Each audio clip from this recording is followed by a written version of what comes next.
that it's the same as both the parents. But hear me out. But just hear me out, though. Hear me out. Mm-hmm. When you grow with these experiences and these learnings, you get to a certain point where now you are able to be strong enough mentally to decide three things.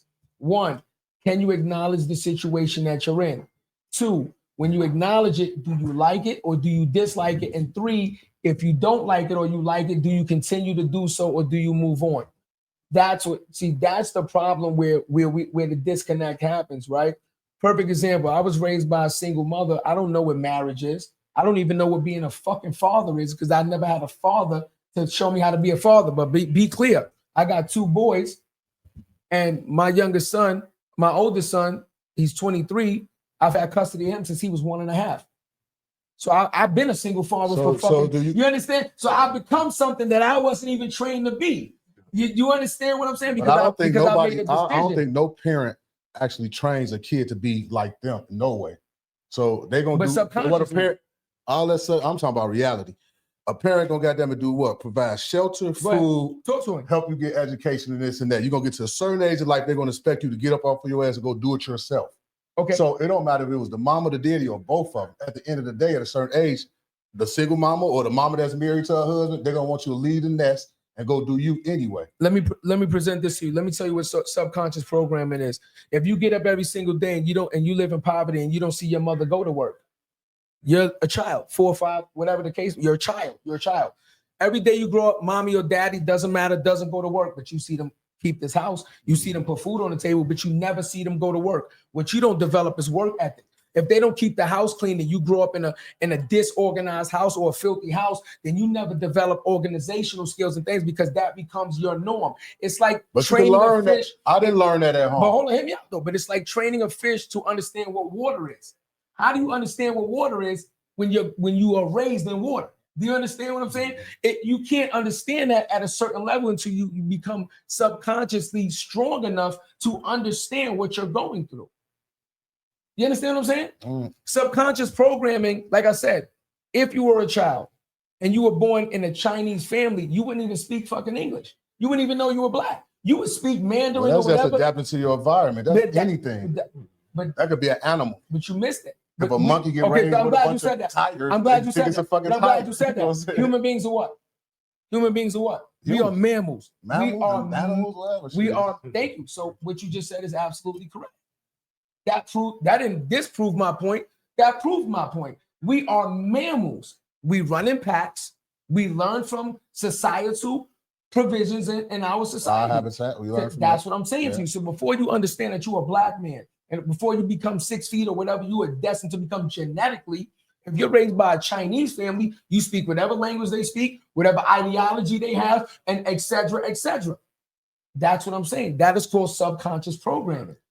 So what I'm saying to you is the value of now this man and you and maybe me and whoever else is strong enough to say, once we are able to break the programming, to go back and say, you know what this man said? It's not an option. How many men don't feel that way? How many women don't feel that way? It's not a man thing. It's not a woman. It's a human being thing. He just said it's not an option. I feel like it's not an option. Right? Are you dumb? I can never not be in my child's life. You see? But I wasn't taught that. You see? That's what I'm saying. That's something that God put in the human being. It's called love, heart. Hey, and once you have a child, something come out of your body and something that's a part of you and your blood, it's like a natural love for it. Even if you don't take care of it. And I appreciate that kind of sentiment. But what I'm saying is, this is the battle because we're human beings and we learn with 5 senses, and we're mammals of what we see, what we hear, what we taste, what we touch, our programming versus what we eventually become, right? And the mistakes that unfortunately happen in those steps that sometimes stop us from achieving our true potential. Let me ask you this though. Talk to me. Subconsciously, can you change when you get us like say you was raised a certain way and this and that? Yeah. But at some point in time, for you being an individual, because God made us individuals. He didn't make us our parents. That's a fact. So he made us individuals. So at some point in time, you're gonna have to develop your own realities or way in life and this and that, and stop thinking about mommy and daddy and single mama. Because facts, I'm a nigga from the streets. I never cared what my mama was doing. I don't know if I was a single parent. I don't know, bro. I was hustling, making bread. If my mama needs something, I'm gonna let her hold it. If she go to work, I don't know, and I don't care.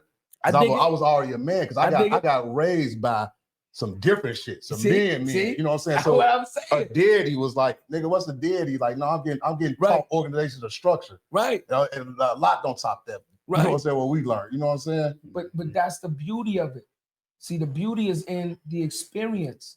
Cause I can relate to that. I can say, bro, I was on the streets at 7 years old. Yeah. In crack houses. Don't get it twisted. Like my moms, my pops, my own got fed cases and murder cases. My moms, the females in my family more dangerous than the niggas in my family. Like that, my mama got arrested on Christmas Day, bro. I had on a bomber coat, feds kicked down my door. I had a toy gun and the lever V bombers when they came out. You know about the goose downs.